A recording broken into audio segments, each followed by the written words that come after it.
Hello and welcome to The Round So Far, brought to you by AAMI. I'm Riley Beveridge. This is Kane Cornes. Kane, it was a massive day of footy. Let's get started at the Adelaide Oval. That's our big story. A really dark day for Port Adelaide. Brisbane winning by 79 points. Yeah, and this summed it up, didn't it? Two players spoiling each other and then an easy goal there to Cam Rayner. So it was a disaster. You can see the scenes there with Connor Rosie, the Port Adelaide captain. Wonder what's going through his head right now. The players are saying, Ollie Wines, let's get off this ground, because 20 years since Port Adelaide won that premiership in 2004. A lot of premiership players were there. There was a guard of honour for the players from those premiership players in 04 as the current group ran out. And to serve that up, it was a horror show, and you suspect it's going to get really ugly from here. We will get to Brisbane in just a second, but we want to start at Port Adelaide because they're still in the top 8, but some of their efforts and some of their defending in transition left a lot to be desired. You can see a number of examples here where players just get caught out and Brisbane get over the back. Yeah, try explain that to me. Zirk Thatcher pressing for no reason at all. Then you get the overlap. Now, there's a couple of things here. There's no pressure on the ball, and then the timing of Port Adelaide's defenders on when to press and when not to is all out. So Brisbane must have been laughing. This is like in pre-season where you've got 18 players and the opposition team's got 14, and you've always got the extra. But unfortunately, it was 18 on 18, but that's how easy Brisbane made it look today. So there's a whole set of alarming numbers here. That's Bergman. Where are you going? What are you pressing towards? Just leaving a Brisbane opponent when there's already a Port Adelaide player covering that 2-on-1. Once again, easy overlap, marking the goal square, goal from no pressure, easy play from Brisbane, as we saw time and time again. So that was one aspect. The other aspect was, I keep hearing about Port Adelaide's midfield: Butters, Rosie, Horne-Francis, the Brownlow medalist, Wines, Drew. Well, they got smacked. 55 points from stoppage. So there's a whole set of numbers in this game that says to me they've somewhat turned their toes up and they're just not a resilient group. It doesn't mean enough to them, and there needs to be some fallout for the last 3 weeks' performance from Port Adelaide. It turned toxic in the second half when Ken Hinkley was shown on the big screens around the Adelaide Oval. It was met with boos by the Port Adelaide fans who also left early. This was Ken Hinkley speaking about that after the game. Do you see an improvement in your side in the past 12 months? No, I think we get absolute further clarity again. Carlton, GWS and Brisbane, 3 last year's prelim finals. It just shows they're better than us. They are better than us as we sit here today. It's like, clearly I'm not going to sit there and deny that that's the fact. What we can do about that is work towards trying to keep closing that gap, and we will keep trying to do that. Chris just said, post-game, he said the worst bit about winning today was that you were booed. What's that like in the stadium? It shows you that sort of thing. It's not fun. It's not what I enjoy. It's just what the reality is of my job. If you can't cope with it, you probably shouldn't be in my job. I can cope with it. I don't enjoy it, but it's not my favourite time. But my favourite time is watching my team play well. Yeah, so a couple of things. The boos are disappointing. I think the Port Adelaide fans are one of the most fickle supporter groups in the competition. They've wanted blood for a number of years, even when their team's been a really good team and playing finals. So separate that. The first bit, though, he says that the opposition are better than us. They're not 79 points better. So a coach's job is to get the best out of the playing group that you've got. He couldn't honestly sit there and say, I'm getting the best out of this group, and that's where trouble starts, particularly when you've been there for so long. So I've said all year, if they didn't make finals, it would be time at the end of the year for Ken Hinkley to move on. They're in the 8 now, but they're not in there in a spot where they'd be feeling secure at all. So he'll know when that time is right to walk away, and I suspect he will make that call himself. He looks a bit fatigued, he looks a bit tired, and he'll see the writing on the wall. So when that time is right, I suspect he will make that call himself. I do want to ask you, it's his 12th season in charge. If they do make a change in the terms of the coaching job, there's been so much talk around a succession plan with Josh Carr, who's the current midfield coach at Port Adelaide. But when you think of Port Adelaide and the predicament they're in at the moment, you think they need a fresh start. And is having someone who's already providing a voice in what's going on at the moment the right choice to be the next man? Yeah, love Josh Carr. He's got a great coaching CV and will make an excellent senior coach, I suspect. But the right option for Port Adelaide is when they know it's the right time to move on from Ken Hinkley. It is to open it up far and wide. Can you go and get Longmire? I don't know. Can you get him? Can you get Chris Scott? This is where you've got to start. You've got to start at the absolute top of the tree and then work your way down. So to already lock yourself into a position of of an assistant coach that is there, who is, you know, they conceded 55 points from stoppage, and the midfield is Josh Carr's portfolio. Now that's a one-off, but I think it would be a mistake to lock yourself into a predetermined plan rather than at the end of the year open the search up as far as you can and get the absolute best candidate. Let's get to Brisbane now, because they're starting to come. They're really coming towards a top 8 berth. And Oscar McInerney was one of the men that led the way. You mentioned how much they dominated from the middle, but his work out of the centre was fantastic. 18 disposals, 8 clearances,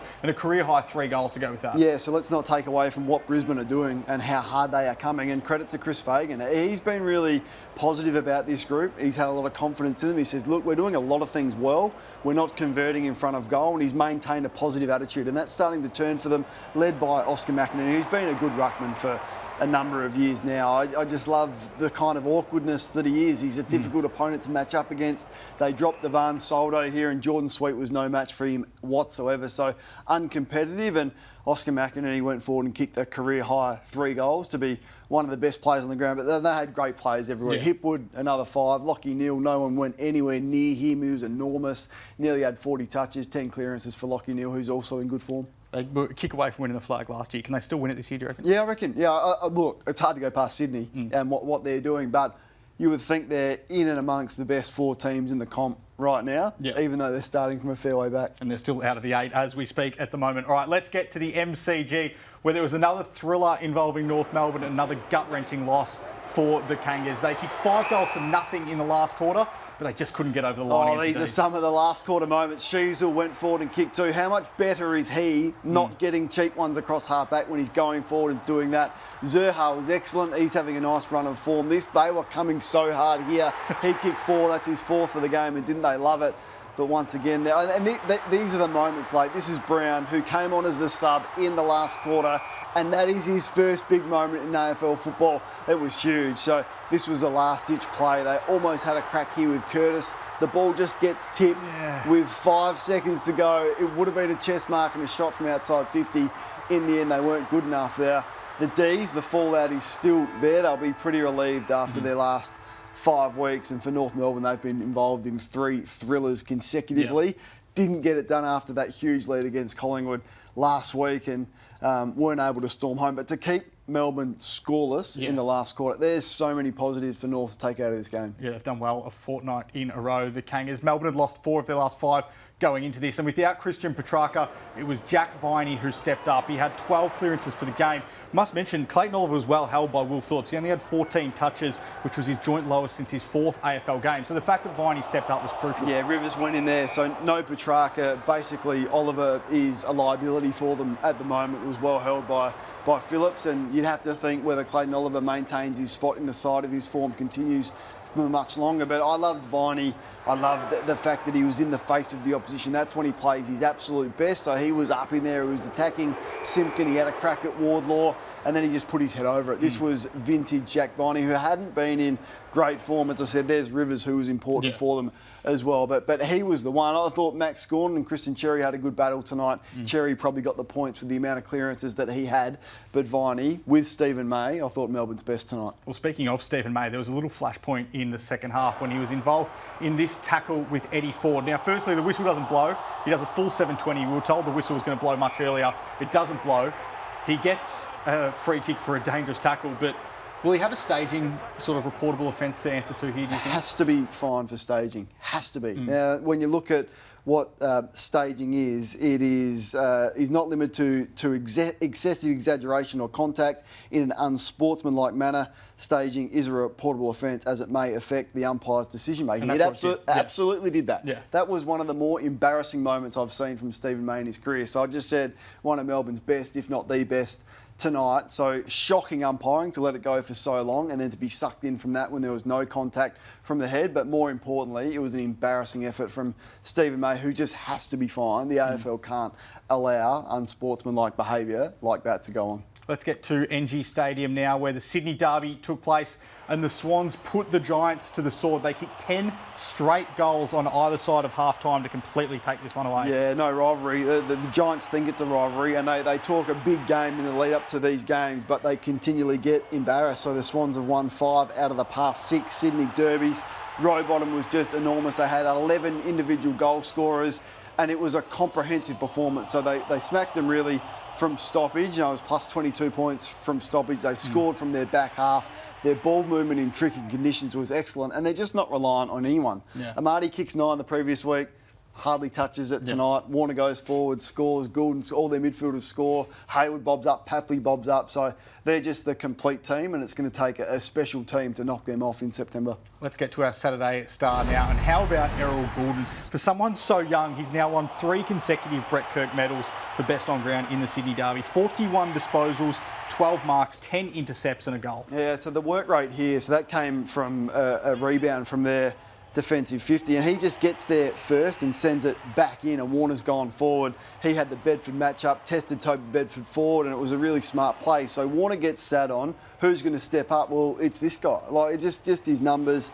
If he's getting 41, they're a good 41 because he's one of the best kicks in the game. There's the 3rd in a row, which is remarkable. But as I said, with Warner held through the midfield, Rowbottom stands up. Grundy has another 28, just really staking his place for the All-Australian ruckman. He was enormous and got the better of Kieran Briggs. So, as you said, complete performance. I'd be absolutely thrilled with that today. Some worrying signs for the Giants now, who were one of the premiership favourites coming into the season. Have a look at them from round 8 to round 15. They're 2-5, and their scoring's completely dropped off. So they're nearly kicking 7 goals a game, less than what they were in the first 7 weeks of the season. He knows it too. I interviewed him a couple of weeks ago. I said, what's the one area in the mid-season break that you wanted to address? He just said offence, offence. And I thought last week they turned somewhat of a corner, if not for inaccuracy. They probably beat Port Adelaide by 7 or 8 goals last week, and that free-flowing ball movement was back. Now it's a tough task coming up against the best team in the comp in tricky conditions, but they just can't get their game going, and the fluctuations in their form would be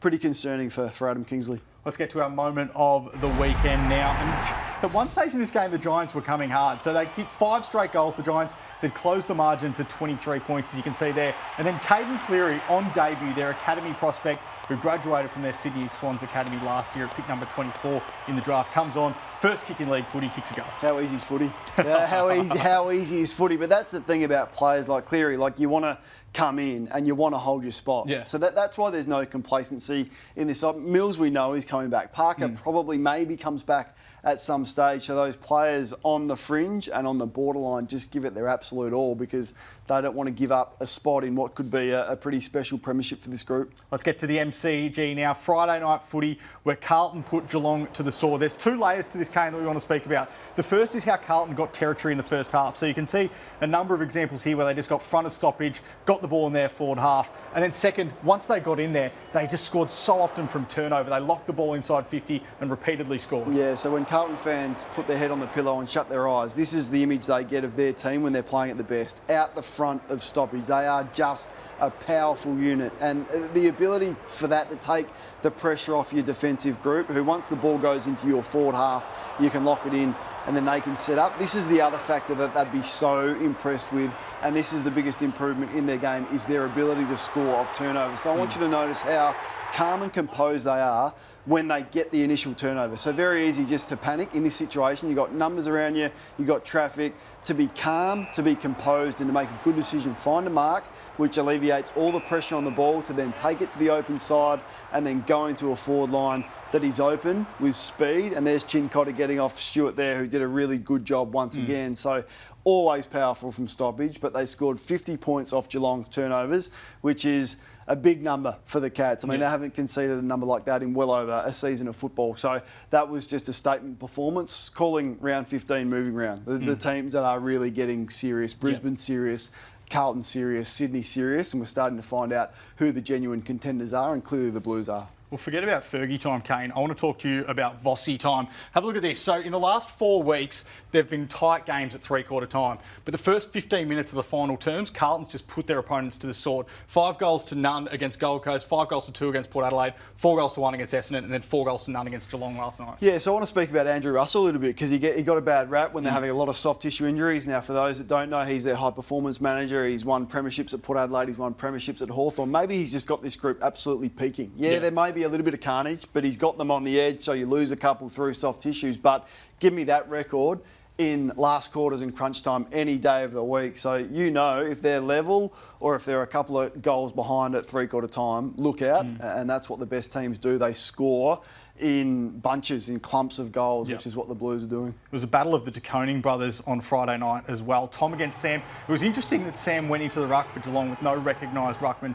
playing for the Cats, but Tom De Koning certainly got the better of his younger brother. 25 disposals, 20 contested possessions, 10 score involvements and a goal. It was the highest rated game that Champion Data had recorded across the entire season. It's amazing what he's doing, really. Like his performances in the last 6 to 7 weeks been extraordinary there. I love the by-play. Sam, I wouldn't put it past him to be a very good ruckman in time, but it was always too big of an ask to do that. He's a lot younger. He doesn't have the size and the bulk that his brother does, and he's used to playing as an intercept defender. So to thrust him there to a prime-time blockbuster on a Friday night against one of the informed ruckmen in the league with one of the best midfield was always a big ask. But yeah, it's a strange one from Chris Scott because he lauded Stanley's performance against Grundy the previous week, said it wasn't Brodie Grundy that was the issue. Then he drops him but names him emergency, and then he just plucks a ruckman from defence to take on one of the best ruckmen in the game. So their inability to find a ruckman, a genuine one for the last 4 or 5 years, has been a real issue for the Cats, considering how good they usually are with this management. What about the Cats defensively? Because up until round 7, they were one of the best defensive teams in the comp. Then they played Carlton and they conceded 105. They still won that game, but they've conceded over 100 points in, 6 games? 5 games since then. Only North Melbourne's conceded more. Yeah, so I reckon I'll put that down to just the lack of strength through their midfield. So when you are losing stoppage, when you are losing time in forward half, when you're losing field position, it's so hard to actually play the way that you want to play. And you're starting on the back foot all the time because the ball is starting in your back line and you've got to transition the ball the whole way. So the fact that they can get no dominance whatsoever from one of the weaker midfields in the comp, it's pretty hard to score. And that midfield group is about to get even further depleted. Patrick Dangerfield offered a one-match ban at the match review for this tackle on Sam Walsh. When you pin the arms and the head bounces off the turf, you're going to find it hard to avoid getting a suspension. You'd expect the Cats to challenge it. They sort of have to with Essendon next week and their season suddenly on the line. What did you make of it? Yeah, no, I think it's fair. I think 1 week is there. It doesn't look good. And the initial reaction when you see it is, and usually your initial reaction is right. The people would ask, what could he have done differently? Well, I reckon he could have released one arm. Yeah. He could have allowed Sam Walsh to have one arm free so he can at least break his fall with one arm. So they'll challenge it, but I don't give them much chance of getting off. And Tom Hawkins limped from the field during this game as well with a foot injury. Chris Scott neither confirming nor denying that his season will be done. So some horrible news there for Tom Hawkins. All right, let's get to the rest of the round now. 2 more games to come this weekend. Essendon takes on West Coast at Marvel Stadium to kick off Sunday's action. And then Freo against Gold Coast in the Sunday twilight game. That's got real intrigue around it. Justin Longmuir has spoken a really strong game this week and put the warning to his players that they're worried about stats and not the team performance. So we'll see, and you suspect there is a strong response after what they dished up against the Bulldogs last week. Great work from you tonight, Kane. We'll see you next week.